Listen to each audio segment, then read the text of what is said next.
আজকে আমরা আমড়ার জুস বানানো শিখব। আমরা জুস বানানোর জন্য আমড়াটাকে প্রথমে ছোট ছোট করে এখানে কেটে রাখবো। মরিচ ভেঙে দিব। আপনারা চাইলে কিছু পুদিনার পাতা দিতে পারেন। আমরা একটু চিনি দিয়ে দিব,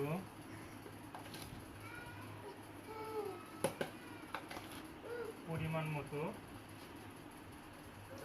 বিট লবণ দিয়ে দিব। তারপর আমরা পানি দেওয়া ছাড়াই এটা কিছুক্ষণ ব্লেন্ড করে নিব।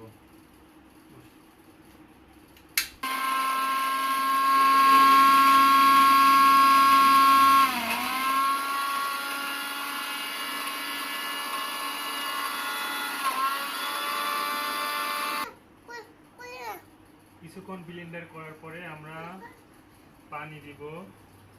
পানি দিয়ে পুনরায় 1 মিনিট আবার ব্লেন্ড করে নেব।